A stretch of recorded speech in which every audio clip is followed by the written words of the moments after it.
ভূত চতুর্দশীর রাত। নিধিপুর গ্রামের চারিপাশে অন্ধকারে ঢাকা। প্রতিটি বাড়ির সামনে প্রদীপ জ্বলছে।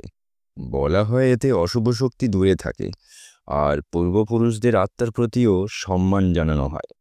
তো সেদিন রাতেও বাড়ির উঠানে প্রদীপ জ্বালিয়ে ঘরে ঢুকছি, তখনই পরেশ আমাকে ডাকতে আসে। শুভ, নদীর ঘাটে যাবি না?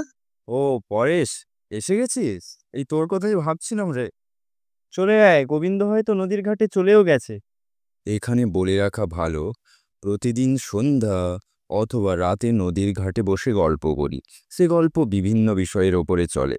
সারা দিনের পর সেই নির্ভেজাল আড্ডা নতুন প্রাণের রসদ যোগায়। আমার আর পরেশের বাড়ি কাছাকাছি হলেও গোবিন্দর বাড়ি পাশের গ্রামে। কিন্তু তাতে কি, সেও সন্ধ্যার আড্ডার প্রতিদিনকার সদস্য।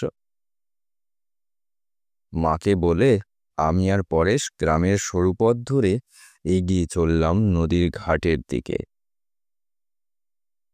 অন্যদিনের থেকে আজ যেন অন্ধকার বেশি হবে না? আজ তো অমাবস্যার রাত।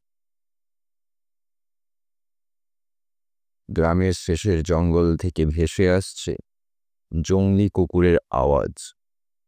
আজ সন্ধিবেলায় যেন রাত হয়ে গেছে। কিছু সময়ের মধ্যেই আমি আর পরেশ নদীর ঘাটে উপস্থিত হলাম। পৌঁছে দেখি গোবিন্দ ঘাটের দিকে মুখ করে বসে আছে। গোবিন্দ অন্যদিন এত তাড়াতাড়ি আসে না, আজকে মেয়েটা আগেই চলে এসেছে। যা বলেছ। আমি আর পরেশ এগিয়ে গেলাম আমাদের বসার জায়গাতে। গোবিন্দ তখনও উদাসীন চোখে নদীর দিকে মুখ করে বসে আছে। কি রে গোবিন্দ, তুই আজকে তাড়াতাড়ি চলে এলি? অন্যদিন তো বলিস পাশের গ্রাম থেকে আসতে সময় লাগে। আরে শুধু তাই নাকি, ও তো আরও বলে এখানে একা একা বসে থাকতে নাকি ভয় করে, তাই দেরি করে আসে। আমি আর গোবিন্দ এইসব কথাই বলছি, তখনই গোবিন্দ বলে, না রে, আর ভয় করছে না। তত সময়ে আমি আর পরেশ জায়গা মতো বসে পড়েছি। আচ্ছা, ভয় করে না? জানিস তো আজ ভূত চতুর্দশীর রাত। আর আজ রাতেই অন্ধকার দুনিয়ারই আমাদের দুনিয়ার প্যাতলা যে পর্দাটা আছে তা সরে যায়, আর তাতেই সেই দুনিয়ার অনেকেই এখানে চলে আসতে পারে। তা জানি। আচ্ছা পরেশ, আজ যে এমন ঘটনা ঘটে তা কি কেউ চোখে দেখেছি নাকি, বা তুমি কখনো চোখে দেখেছো? না, তা দেখিনি, কিন্তু ওদের চোখে দেখা ঠিক নয়। তোরা দেখতে চাস? তার মানে তাদের চোখে দেখা যাবে? হুম, দেখা যাবে। যাবি আমার সাথে? তুই যত সব গাঁজাখুরি গল্প বলছে। আত্মা কখন কোথায় আসবে তুই কি করে জানলি? আমাকে তো জানতেই হবে। যদি দেখতে চাস, রাত 12টার পরে ঠিক এখানেই চলে আসিস, নিয়ে যাব তোদের ওখানে। আমি আর পরিস একবার একে অপরের মুখে চাওয়াচাই করলাম। আচ্ছা, তুই যখন বলছিস তাই হোক, আর যদি মিথ্যা হয় তো মাথাতে 10টা গাঁটটা খাবি। এত সময় গোবিন্দ অন্ধকারের দিকে মুখ করেছিল। এবার আমাদের দিকে তাকাতে অমাবস্যা রাতে যেটুকু আলো আছে তাতে ওর মুখে একটা মৃদু হাসি দেখলাম। আমি রাজি আছি। এখন তোরা যা, ঠিক যে সময় বললাম এখানে চলে আসিস। তুই বাড়িতে যাবি না? আমি বাড়িতে যাব? গোবিন্দ কেমন একটা ভাবে কথাগুলি যেন বলল। যাই হোক, হয়তো ওর শরীরটা ভালো নেই, এই ভেবে আমি আর পরেশ কথা না বাড়িয়ে রওনা দিলাম। বাড়িতে ফেরার পথে পরেশ আমাকে জিজ্ঞাসা করে, শুভ, তোর কি মনে হয় গোবিন্দর গল্পগুলি কতটা গাঁজাখুরি হতে পারে? পরেশ, কেন জানি না গোবিন্দর কথাগুলি শুনে আমার ঠিক অবিশ্বাস্য বলে মনে হলো না। ওর কথা বলার মধ্যে তীব্র আত্মবিশ্বাস ছিল যে ও যেন সত্যিই দেখাবে। ঠিক আছে, মিথ্যে বললে গাঁটটা খাবে জোরদার। আচ্ছা, এখন বাড়িতে যা, আমি তোকে 11:30 নাগাদ ডাক দেবো। তৈরি থাকিস কিন্তু। একদম তৈরি থাকবো। বাড়িতে ঢুকেও বারবার শুধু এটাই মনে হতে লাগলো, সত্যি কি গোবিন্দ আত্মা দেখাতে পারবে? রাতের খাবার কোনো মতে খেলাম। কি রে শুভ, এত রাতে আবার জামা কাপড় পরছিস? কোথায় যাবি? বাবাকে কি বলবো এটাই ভাবতে লাগলাম। সত্যিটা বললে তো যেতেই দেবে না, আবার কিছু একটা না বললে বাড়ি থেকে বেরোতেও পারবো না। এই পাশের গ্রামের গোবিন্দদের বাড়িতে যাব। আজকে ভূত চতুর্দশীর রাত, তাই একসাথে সবাই ভূতের সিনেমা দেখব। আচ্ছা, সে যা। তবে ভূত চতুর্দশীর রাতে, বিশেষ করে রাত 12টার পর বেরোনোটা কিন্তু ঠিক নয়। বাবা, সত্যি কি এদিন রাতে আত্মারা আসে? আসে এই দিয়ে অনেক আত্মা পৃথিবী ছেড়ে চলে যায়, আর একটা পথ খুলে যায় তাদের জন্য। আর সেই পথে অনেক দুষ্ট আত্মাও নরক থেকে পৃথিবীতে আমাদের জগতে চলে আসে। মানুষের মতন কি বলে বড় ক্ষতিও হতে পারে। বাবার কথাগুলি শুনে শরীর আর মনটা কেমন যেন করে উঠল। তাও নিজেকে কিছুটা সামলে নিলাম। না বাবা, আমি আর পরে একসাথেই যাব, আর ওর বাড়িতেই তো থাকবো, তাই কোনো কিছুই হবে না। তাও সাবধানে থাকিস। রাত 11টার পর থেকেই শরীর কেমন উসখুস করতে থাকে। কখন পরেশ আসবে দরজার সামনেই তাই দাঁড়িয়ে থাকি।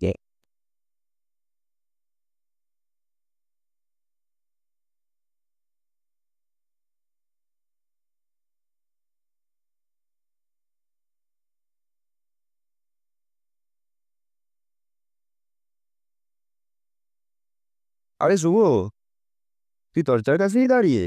ও তুই এসে গেছিস, বুঝতেই পারছি। অধীর আগ্রহ তৈরি হয়েছে। আর সময় নষ্ট না করে চটপট চল। আমি আর পরেশ সেই চেনা সরু পথ ধরে নদীর ঘাটের দিকে এগোতে থাকি। আগেও রাতে বা কয়েক ঘন্টা আগেও এই পথ দিয়ে গেছি, কিন্তু এখন যেন কেমন একটা লাগতে লাগলো। সারা পৃথিবীতে যেন কোনো আলো নেই, সব দিকে চাপ চাপ অন্ধকার। আর অন্ধকারের ওই পাশে কারা যেন নড়ে উঠছে। শরীরটা কেমন যেন কনকন করে ওঠে। দাঁড়িয়ে এদিক ওদিক কি দেখছিস?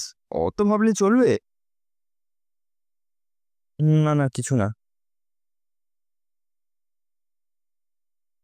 আমি আর পরেশ যখন নদীর ঘাটে পৌঁছালাম তখন মধ্যরাত।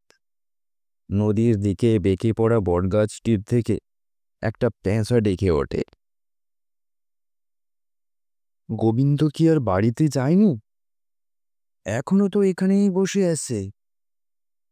কে রে গোবিন্দ, তুই বাড়িতে যাসনি?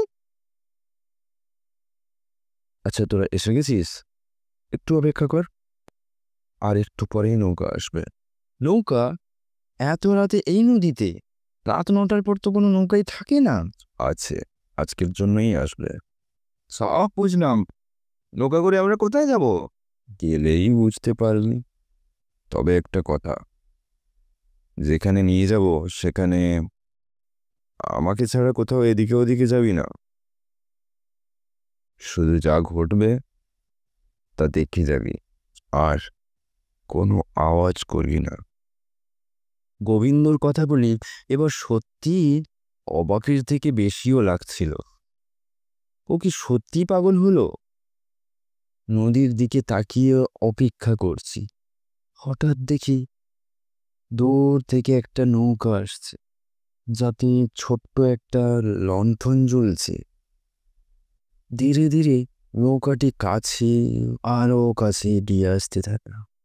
একদম কাছাকাছি আসতে দেখলাম নৌকাটি সাধারণ নৌকার থেকে বেশ অন্যরকমের। নৌকা চালকটির চেহারা চাদরে পুরোপুরি ঢাকা। চলে আসুন নৌকাতে। ওই যে নৌকা চলে এসেছে, আয় তোরা। আমি আর পরেশ গোবিন্দর পেছনে পেছনে গিয়ে নৌকাতে উঠি। আমরা ঢুকতেই নৌকা চলতে শুরু করে। আমরা অনুভব করলাম আমরা কেবল 3জন নয়, নৌকাতে আরও যেন কারা আছে। তাদের দেখা না গেলেও তাদের উপস্থিতি বুঝতে পারি। ফিসফাস শব্দে, আর সাথেই একটা পচা গন্ধ চারিপাশে ছেয়ে গেল। গোবিন্দ, আমরা যাচ্ছি কোথায়? তোরা যা দেখতে চেয়েছিলি সেখানেই যাচ্ছে। আমাদের পাশে যারা বসে আছে তারা কারা? তারাও যাচ্ছে আমার মতো এই নতুন জগতে। আর কোনো কথা নয়, চুপচাপ থাক। ওরা তোদের উপস্থিতি হয়তো পছন্দ করছে না। আমি আর পরেশ বাইরে নদীর দিকে তাকিয়ে দেখলাম, নৌকা যেদিকে যাচ্ছে ওদিকে যে কোথাও যাওয়া যায় তাই জানতাম না। এদিকে নদীর জল লাল, ঠিক রক্তের মতো, আর জল পুরো স্থির।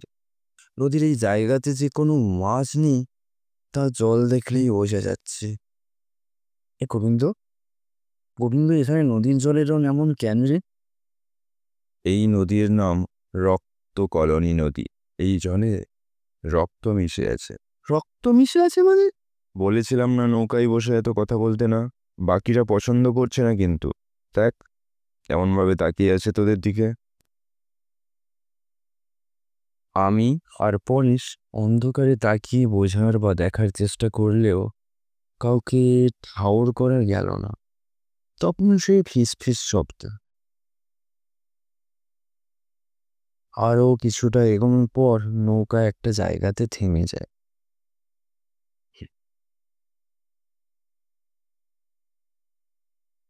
আমাদের আশপাশ থেকে কারা যেন হুড়মুড় করে নেমে পড়ে। চল, এখন নামতে হবে আমাদের। পরেশ আর আমু গোবিন্দর পেছনে পেছনে নৌকার বাইরে বেরিয়ে নৌকা থেকে নাম, আর নিবে পিছনে তাকাতেই অবাক হয়ে যায়, কারণ কয়েক মুহূর্তের মধ্যেই নৌকাটি আর নেই। এত তাড়াতাড়ি কোথায় গেল বুঝতেই পারলাম না। পরেশ আমাকে ঠেলা দিয়ে বলে, এ তো একের পর এক অদ্ভুত সব ঘটনা ঘটেই চলেছে। এবার কিন্তু আমার একটু ভয় লাগছে রে।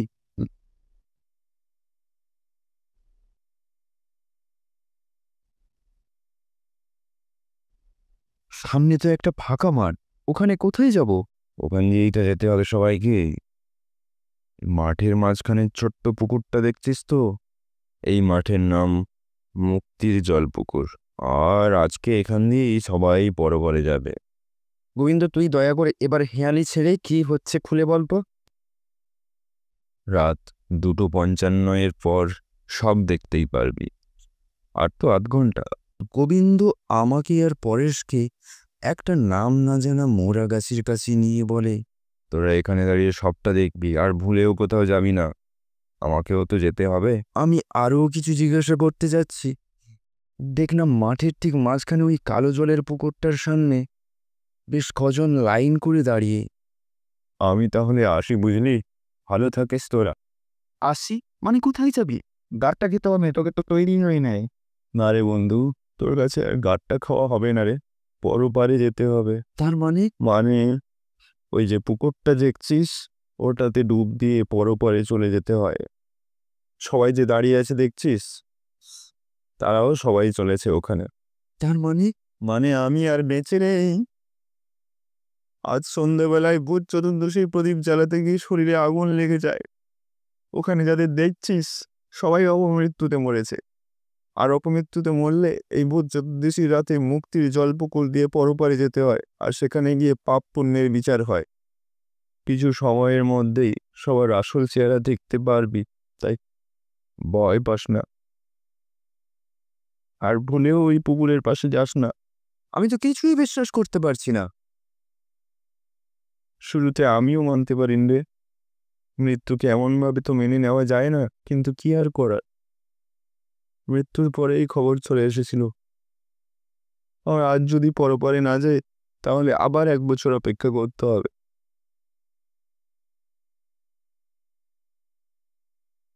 আমার এমন সময় বাবার সন্ধ্যাবেলাতে বলা কথাগুলি মনে পড়ে গেল। এই দিনে অনেক আত্মা পৃথিবী ছেড়ে চলে যায়, একটা পথ খুলে যায় তাদের জন্য। ঠিক এমন সময় মৃদু অথচ জোরালো একটা ঘণ্টা বেজে ওঠে। ওই 2:55 বাজলো। আমি আসি। পরেশ আর আমার যে তখন কি পরিস্থিতি বলে বোঝানোর মতো নয়। প্রিয় বন্ধু বলছে আমাদের ছেড়ে চলে যাচ্ছে, ও আর পৃথিবীতে নেই।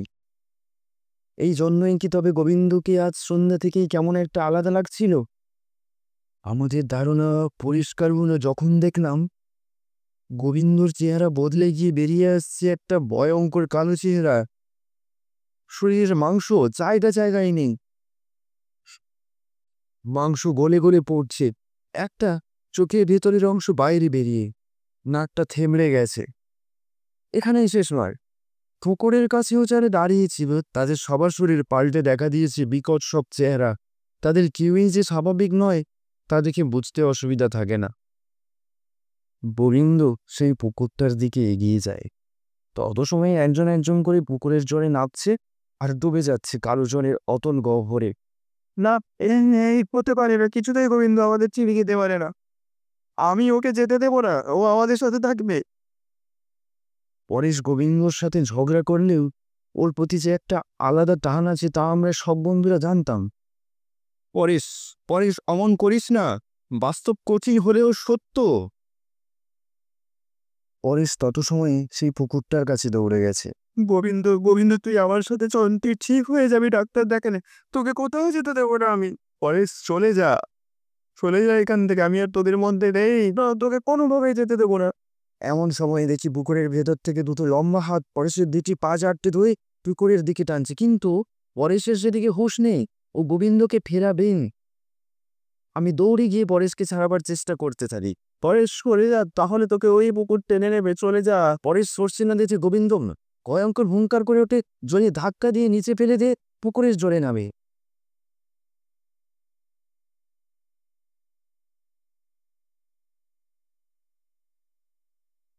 সেদিন দেখেছিলাম মায়া কাকে বলে। গোবিন্দর জলে ডুবে যেতে যেতেও দেখেছিলাম দুই চোখে জল। গোবিন্দ জলে ডুবে গেলে পুকুরটাও নিমিষে হারিয়ে যায়, পড়ে থাকে সেই ফাঁকা মাঠ। এত কিছু আদিবৌদিক ঘটনা দেখে আমি আর পরেশ নিজেদের চেতনা ধরে রাখতে পারিনি, লুটিয়ে পড়ি মাটিতে। চেতনা ফিরলে দেখি ভোরের আলো ফুটেছে। আমি আর পরেশ পড়ে আছি নদীর ঘাটে, যেখানে বসে আমি, পরেশ আর গোবিন্দ একটা সময় অনেক আড্ডা মেরেছি।